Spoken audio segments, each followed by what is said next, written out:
আসসালামু আলাইকুম রহমতুল্লাহ বারাকাতুহু। প্রিয়দিনী ভাই বোন, এই রমজান মাস চলে যাচ্ছেন। এই রমজান মাসে আপনারা যদি বিশেষ 8টি আমল করতে পারেন, তাহলে এই রমজান মাস আপনার জন্য সফল হবে। আপনি সফল কাম হবেন এই রমজান মাসে। এই রমজান মাসের যে উদ্দেশ্য রমজান মাস অবতীর্ণ হয়েছে, এই রমজান মাসের উদ্দেশ্য সাধন হবে। মহান আল্লাহ তাআলা কোরআনে হাকিমের মধ্যে এই রমজান মাসে কী জন্য দিয়েছেন এই বিষয়টা আল্লাহ তাআলা বলে দিয়েছেন। আর মহান আল্লাহ তাআলা বলেছেন লাআল্লাকুম তাত্তাকুন, যেন তোমরা তাকওয়াবান হতে পারো। আপনারা যদি এই বিশেষ 8টি কাজ করতে পারেন, তাহলে আমি বলতে পারি যে অবশ্যই মহান আল্লাহ তাআলার যে উদ্দেশ্য এই রমজান মাস দিয়ে, ওই উদ্দেশ্য আপনার থেকে অর্জিত হবে, হাসিল হবে। আপনি অবশ্যই সফল হতে পারবেন। 8টি কাজ আপনাকে অবশ্যই করতে হবে। 8টি কাজের মধ্যে 1 নম্বর হলো আপনাকে গুনাহ ছেড়ে দেওয়ার প্রতিশ্রুতিবদ্ধ হতে হবে। রমজান মাস শুরু হয়ে গেছে। সাহাবায়ে কেরাম 2 থেকে 6 মাস আগ থেকে এই রমজানের অপেক্ষা করতেন। নবীজি সাল্লাল্লাহু আলাইহি সাল্লাম 2 মাস পূর্ব থেকে একটি দোয়া পড়তেন। এমনকি আমাদেরকেও শিক্ষা দিয়েছেন, আল্লাহুম্মা বারিক লানা ফি রজব ওয়া শাবান ওয়া বাল্লিগনা রমাদান। এই দোয়া শিক্ষা দিয়েছেন রমজানের প্রস্তুতি গ্রহণ করার জন্য। তাই এই রমজান মাস আমি আমল করি বা না করি, এই রমজান মাস আমাদের থেকে বিদায় নিয়ে যাবে। তাই আপনাকে প্রতিশ্রুতিবদ্ধ হতে হবে যে এই রমজান মাসে 1 নম্বর আমার কাজ হলো আমি কোনো গুনাহ করব না।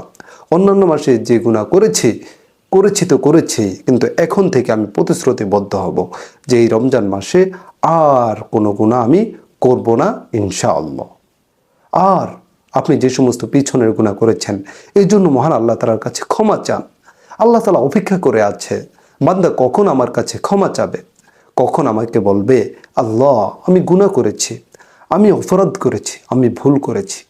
আপনি যদি আপনার অসহায়ত্বের কথা, আপনার গুনাহের কথা স্মরণ করে মহান আল্লাহ তাআলার কাছে 2 ফোঁটা চোখের পানি ফেলে কান্না করতে পারেন, তাহলে অবশ্যই মহান আল্লাহ তাআলা আপনার জীবনের সব গুনাহ খাতাগুলো মাফ করে দেবে।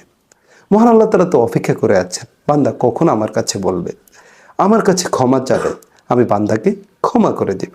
প্রিয়দিনী ভাই বোন, তাই আপনি অবশ্যই 1 নম্বরে প্রতিশ্রুতিবদ্ধ হন যে আমি আর এই রমজান মাসে বিশেষভাবে কোনো গুনাহ করব না। 1 নম্বর। 2 নম্বর, আপনি প্রতিশ্রুতিবদ্ধ হন যে আমি এই রমজান মাসে 5 ওয়াক্ত নামাজ সময় মতো জামাতের সাথে আদায় করব। আর যদি মা বোনরা হয়ে থাকেন, তাহলে মা বোনরা বাসায় আজানের পরপরই আমি ইনশাআল্লাহ নামাজ আদায় করে ফেলব, আমি নামাজ ছাড়ব না। এভাবে আপনি দ্বিতীয় প্রতিশ্রুতিবদ্ধ হয়ে যান যে আমার যেন 5 ওয়াক্ত নামাজ কোনোভাবেই ছুটে না যায়। 3 নম্বর হলো আপনি তারাবির স্থান নির্ধারণ করে নেন। যদি এখনও নির্ধারণ করে না থাকেন, তাহলে এখন নির্ধারণ করে নেন যে অমুক জায়গায় আমি তারাবির নামাজ পড়ব। সম্ভব হলে খতম তারাবি পড়েন। আর যদি সম্ভব না হয়, তাহলে সূরা তারাবি, যেখানে ধীরস্থিরভাবে সুন্দরভাবে নামাজ হয়, খুব তাড়াহুড়া না, ভালো মানুষ নামাজ পড়ান, সেখানে গিয়ে আপনি তারাবির নামাজ পড়েন। 4 নম্বর হলো আপনি পরিবারের জন্য একটা সময় বের করুন, মহিলাদেরকে সময় দিন। নবীজি সাল্লাল্লাহু আলাইহি ওয়াসাল্লাম মহিলাদেরকে সময় দিতেন, বিশেষভাবে তাদের ঘরোয়া কাজে সহযোগিতা করেন। একটা সময় বের করে মহিলাদের ঘরোয়া কাজে সহযোগিতা করেন। 5 নম্বর হলো আপনি ঘরের সবাইকে নিয়ে একটা সময় বসুন, সময়টাকে রুটিন করে নিন যে কোন সময় আপনি কি কাজ করবেন, কোন সময় আপনি বাজারে যাবেন, কোন সময় আপনি অফিসের কাজগুলো সারবেন, কোন সময় আপনি কোরআন তেলাওয়াত করবেন। এই সময়গুলোকে একটু রুটিন করে নেন। করার পরে আপনি কোরআন তেলাওয়াতের জন্য একটা সময় বের করুন যে এই সময় থেকে এই সময় আমি কোরআন তেলাওয়াত করব, এই সময় থেকে এই সময় মহান আল্লাহ তাআলার জিকির করব। এরপর একটা সময় বের করে নিন যে এই সময়টায় আপনি কোরআনের অনুবাদ পড়বেন। দেখেন, এই কোরআনে কারিমের প্রত্যেকটা অক্ষর যদি আপনি পড়েন, প্রত্যেকটা অক্ষরের বিনিময়ে আপনি 10টি করে নেকি পাবেন। আর এই 10টি করে নেকি এখন বর্তমানে হলো 1-এ 70 করে। তাহলে এই 10কে যদি আপনি 70 দিয়ে গুণ দেন, তাহলে অনেক সওয়াব আপনার আমলনামায় জমে যাবে। এটা তো কোরআনের শুধু অক্ষরের কারণে, আলিফ বা তা সা এভাবে যে পড়লেন, এর কারণে আপনার সওয়াব। আর যদি আপনার কোরআন ভালোভাবে বুঝে পড়তে পারেন, তা যে কত সওয়াব মহান আল্লাহ তাআলা আপনার আমল নামে দিবে, তা তো বলেই শেষ করতে পারবো না। প্রিয়দিনী ভাই বোন, কোরআন শুধু পড়ার জন্য আসেনি, এটাকে অনুধাবন করতে হবে। মহান আল্লাহ তাআলা এটা আমাদের জন্য কেন নাজিল করেছেন, এটার মধ্যে কি হুকুম আহকাম মহান আল্লাহ তাআলা আমাদেরকে দিয়েছে, এটাও অবশ্যই অনুধাবন করতে হবে।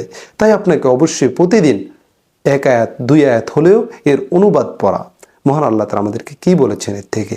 অনুবাদের জন্য আপনি মারিফুল কোরআন নিতে পারেন, বা তাফসিরে তাওজিহুল কোরআন নিতে পারেন, বা বুরহানুল কোরআন সামনে রাখতে পারেন, রেখে আপনি অনুবাদটাও পড়ার চেষ্টা করবেন। এরপরে পরিবারের সকলকে নিয়ে একটু বসুন, বসার পরে তাদেরকে তালিম করান। এরপরে তাদেরকে তারা কি কি আমল করেছে দৈনিক, কি কতটুকু আমল করেছে, আপনার ছেলে কতটুকু আমল করেছে একটু হিসাব নিন। একটা হাদিস তাদের মাঝে পড়ুন, পড়ানোর পরে এরপরে আপনি এই হাদিসের ব্যাখ্যাটা সবাইকে বলুন, কে কি এই হাদিস থেকে শিখেছে। এভাবে আপনি ঘরের মধ্যে আমল চালু করুন। অবশ্যই অবশ্যই আপনার ঘরটা হবে জান্নাতি ঘরে। সুবহানাল্লাহ। তাই প্রিয় দিনী ভাই বোন, 5 নম্বর হলো আপনি সময়টাকে রুটিন করে নিন, কখন কি কাজ করবেন। এরপরে 6 নম্বর হলো জাকাতের হিসাব এখন থেকেই করে নিন, যে আপনার কোথায় কি সম্পদ আছে, ব্যাংকে কত টাকা আছে, অন্য মানুষের কাছে আপনি কত টাকা পাবেন, কত টাকা ঋণী আছেন, এরপরে ব্যবসার কত টাকা আছে, যে সমস্ত স্বর্ণ গয়না আছে এগুলোকে সামনে রাখুন। রাখার পরে যদি সম্ভব হয় আপনি নিজে হিসাব করে নিন, আর যদি নিজে না পারেন কোনো আলেমকে সামনে রেখে হিসাব করে নিন। জাকাতের টাকা হিসাব করে দিয়ে দিন গরিব দুঃখীদেরকে, বিশেষভাবে যারা হকদার তাদেরকে এই জাকাতের টাকা পৌঁছে দিন। 7 নম্বর হলো প্রতিদিন কাউকে আপনার সাথে ইফতার করান। দেখেন সময় চলে যাবে, আর যদি আপনি কাউকে ইফতার করাতে পারেন, সারা দিন ওই ব্যক্তি রোজা রেখে যে সওয়াব অর্জন করেছে, আপনি শুধু একজনকে ইফতার করানোর মাধ্যমে ওই সওয়াব মহান আল্লাহ তাআলা আপনার আমলনামায় দিয়ে দেবে।